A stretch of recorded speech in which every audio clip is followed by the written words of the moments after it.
যে কোনো মানুষেরই কিছুটা ধৈর্য থাকা স্বাভাবিক বলে আমার মনে হয়। আমার খুব ভয় করছিল, কারণ আমাদের পাশে দাঁড়ানোর মতো কেউ ছিল না।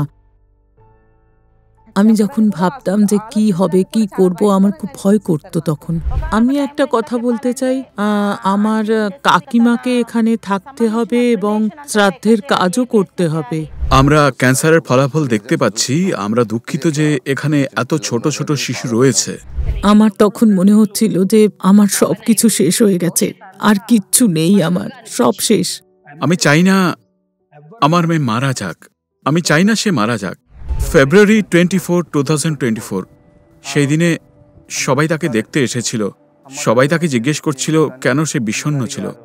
বিশ্ব টিকে থাকার নীতির উপর ভিত্তি করে চলে। যত বেশি ধৈর্য তত বেশি শক্তি। পুরুষদের তুলনায় মহিলাদের ধৈর্য অনেক বেশি। তারা সবকিছুকেই খুব সহজভাবে নিতে পারে, তারা ধৈর্য হারায় না।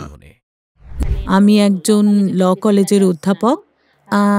এই বছরের মার্চ মাসে আমার একটা ছোট্ট শারীরিক সমস্যা হয়েছিল, হেলথ ইস্যু। আমি এমটেক করেছি, আমি একটা চাকরি করতাম। আমি 16 বছর ধরে শিক্ষকতা করছি এবং ঠিকমতো খাওয়া দাওয়া না করায় আমার শরীর খুব দুর্বল হয়ে পড়েছিল। আমার শাশুড়ির ক্যান্সার হয়েছিল, তিনি ক্যান্সারে মারা যান।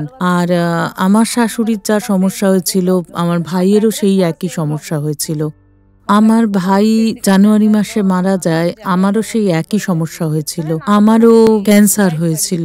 আমার শাশুড়ির নাম উদ্দিকোন্ডা সবিত্রী, ওনার জরায়ুতে ক্যান্সার হয়েছিল। শাশুড়ি মা 15 বছর আগে মারা গিয়েছেন। জরায়ুতে ক্যান্সার হওয়ার পর ওনার খুবই রক্তপাত শুরু হয়। আমার ভাইয়ের দ্বিতীয় মেয়েরও ক্যান্সার হয়েছিল। আমরা খুবই দুঃখিত ছিলাম। আমরা বুঝতে পারছিলাম না কি করব। আমরা জানতাম না কার কাছে যাব। আমরা বুঝতে পারছিলাম না কি করব। ডাক্তারের কথায় আমি কিছু টেস্ট করালাম, আর টেস্ট রিপোর্টে ধরা পড়ল যে আমার ব্লাড ক্যান্সার হয়েছে। আমার ব্রেস্টে ছোট একটা গুটি হয়েছিল। আমি ভেবেছিলাম যে এটা একটা সাধারণ গুটি, কিন্তু হাসপাতালে পরীক্ষা করার পর বলল যে এটা ক্যান্সার।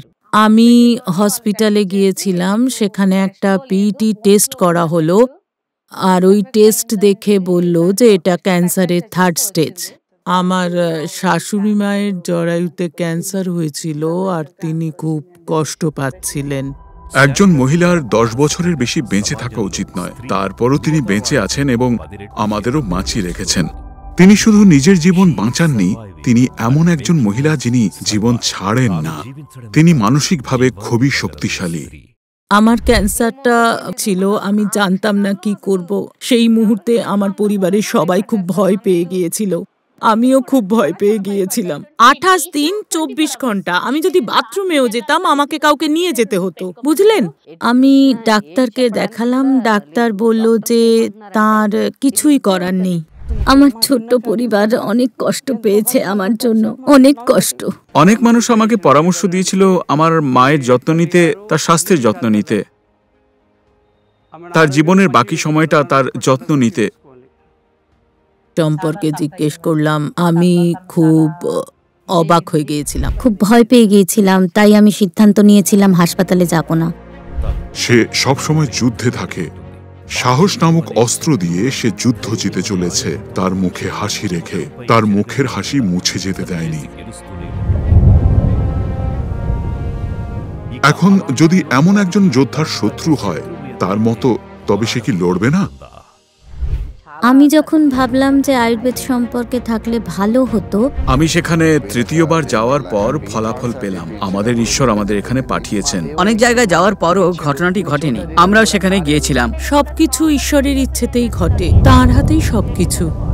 আমি জানি না ঈশ্বর আছেন কিনা, কিন্তু আমি সুস্থ হয়ে গেছি। ঈশ্বর নিজের হাতে কিছু করেন না। আমি আমার বোনদেরকেও একই কথা বলবো।